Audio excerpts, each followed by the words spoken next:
They've finally done it. After decades of missteps and one great but thoroughly Americanized light novel adaptation, Robert Rodriguez and James Cameron have cracked the code and captured almost everything that I love about anime in a Hollywood blockbuster for the first time. Well, the first time if we don't count Scott Pilgrim, which is all around perfect, and Speed Racer, which didn't quite nail it, but came pretty damn close, but that's a whole other tangent, and not the point today. The point is, with Alita Battle Angel, Hollywood has finally come out with a manga adaptation that really truly gets it. This is the movie experience I hope to have when watching Ghost in the Shell and Dragon Ball Evolution way back in the day that I never thought I'd actually see realized. A genuine passion project from people who care about the source material with a fleshed out, lived in, believable world, upbeat, lovable anime-style heroes, and jaw-dropping action scenes like only $200 million and a Weta digital special effects team can make happen. And Fox has kind of thrown it out into the middle of February to die, hence the title of this video. If you love anime, you need to see Alita Battle Angel. For two reasons. Firstly, though it's not perfect, this is exactly the kind of movie that you have been asking for years, and if you have any love for the gleefully fantastical heights that anime can reach, you are going to have a blast watching it. And secondly, if this thing makes a good return at the box office, that is going to send a message to studios. We weebs notice when you get things right, and we will dip into our Dakimakura funds to reward you for it. On the other hand, if it bombs, which it's looking like it might since it was released at such a risky time of year, it's a big budget cyberpunk movie, and a lot of the mainstream movie critics don't entirely get the whole anime thing, that would send a less good message. Which is why I'm front-loading this plea to see the dang movie before I get into my full review of it. For the sake of anime's future in Hollywood, I really want to see this movie do well. So, if I convince you to go see it and you like it as much as I do, consider telling your friends to see it too. Or sending them this to watch if you don't want to explain it yourself. But I'm getting a bit ahead of myself, aren't I? I suppose I've actually got to do my job and convince you to watch it first, so let's get into it. The first sticking point that I see come up on Twitter and elsewhere whenever anyone talks about this film seems to be the visuals. More specifically, the look of Alita herself with her big anime eyes and doll-like proportions. She looks weird, people say. It's too deep in the uncanny valley, I just can't get into it. And I think that's kind of a shallow way to approach media, but I don't live inside your head. I can't tell you that you're wrong about what will and won't bother you when you're watching a movie.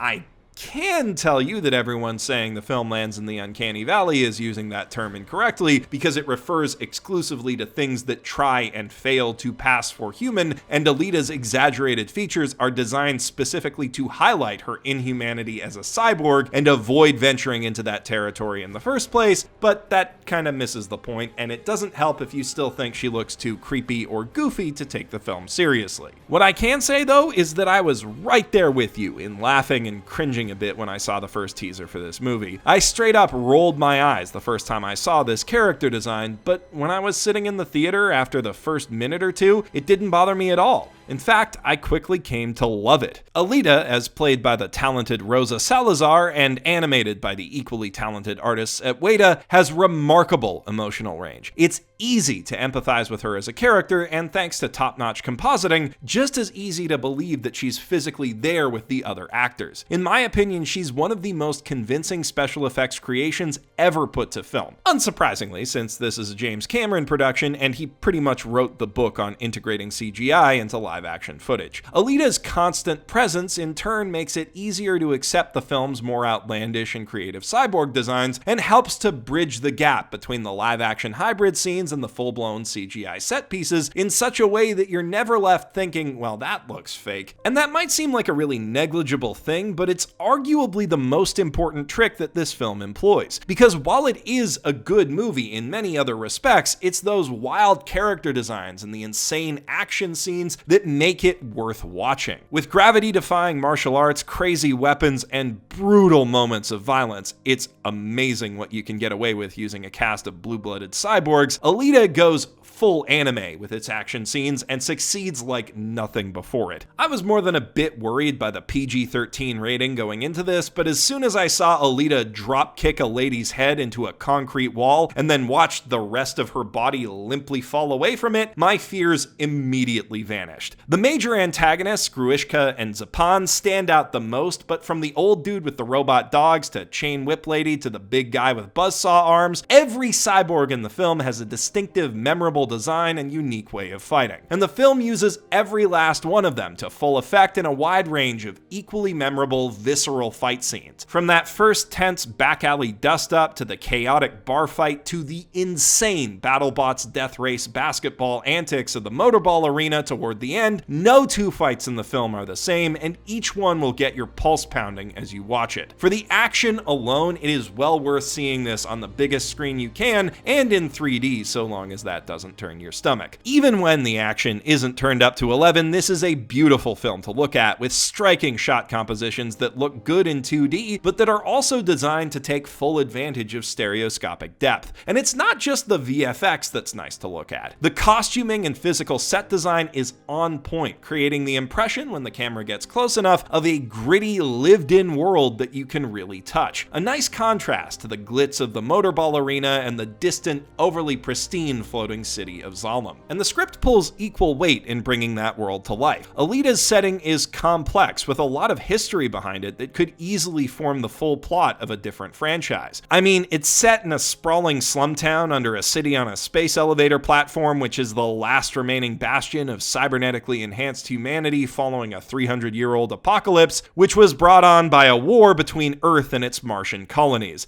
There's a lot to unpack here, and many films would struggle with conveying that information to the audience, but Alita is comfortable with drip feeding it organically and trusting you to piece it together yourself. And speaking as someone who's read only a few chapters of the manga before going to see it, I had no trouble at all in following what was going on. This is what good world building in film looks like. To me, as a big fan of sci-fi and cyberpunk in particular, it's really important to get that right, and I'm happy that Alita pulled it off. That said, a strong, beautifully rendered world can only carry a film so far. Alita is a grand production in terms of technological scope and spectacle, but it's also a very small and personal story about a few people whose lives are very tightly intertwined. Its stakes do concern the fate of its whole world in the abstract, but the big world-shaking events happened 300 or more years ago, and they take a backseat to the personal motivations of Alita, Ito, Hugo, Shirin, and the rest of the film's cast. And in light of that, there really could not be two people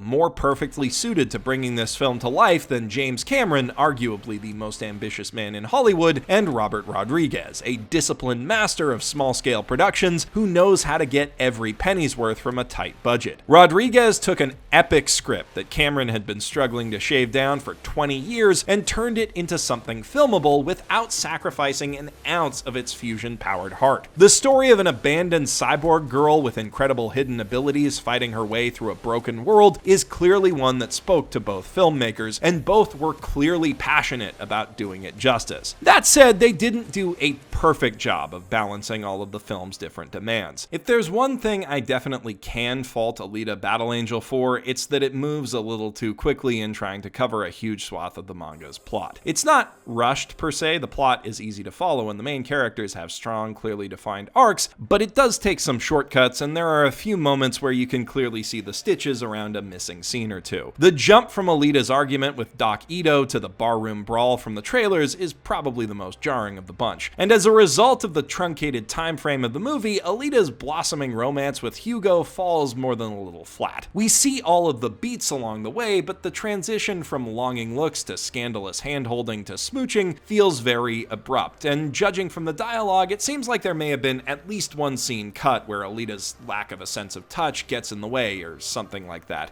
Hugo himself is probably the weakest, most cliched character of the bunch. Thankfully, while that relationship is an important emotional thread for the movie, it's not the only one. Alita's surrogate father-daughter relationship with Dr. Ito, as well as her personal journey to understand who she is, both work really well. And I think it's a testament to how well Alita in particular is written that, in spite of my relative ambivalence toward Hugo, I was still invested enough to care about her feelings for him and how they affected her arc. Alita has a charming, lovable anime protagonist optimism about her that you rarely see in Hollywood movies, and it's such a delight to watch her grow. Admittedly, they kinda cheat in making her appealing by having her shower affection on the cutest little three-legged dog that you have ever seen at the start of the movie, as well as the chocolate scene, which is just emotional manipulation at its finest, but the film earns your attachment to her with every scene after that. And without spoiling things, there's enough context provided around the emotional climax of her and Hugo's story that it has a satisfying impact whether or not you actually care about him. I'm sure the kind of people who care about that kind of thing can find plenty to nitpick in this film's plot, but they get the core of its narrative absolutely right. With wildly varying sci-fi concepts at play and a script that moves briskly from scene to scene, Alita could very easily be a jumbled mess. But it manages to come together into a cohesive whole, largely because the motivations of heroes and villains alike are all tied together with a strong underlying theme of identity. Alita is driven by a need to know where she came from and who she was before Dr. Ito found her, and once she finds out, she has to reconcile that knowledge with who she's become since waking up. That conflict is embodied fittingly in the subplot about her body, which, without spoiling too much, concludes with her rejecting the identity that Ito has projected onto her and becoming the person she always felt she was. Ito, for his part, had long lost his sense of self after losing his daughter and only starts to find it again through caring for the little angel. But it takes understanding the differences between her and his daughter to understand how he himself has changed. Meanwhile, his wife, Shirin, went down a much darker path after losing that part of her identity, trying to recapture her lost self-image as a citizen of Zalem. And she's only redeemed when she remembers that before all of that, she is a mother and a doctor first. Hugo defines himself through his dream of escaping Iron City to live in Zalem, but as he gets closer to Alita, he begins to question whether that dream is what he really wants, and whether the compromises he's made to achieve it are worthwhile or if they've changed him.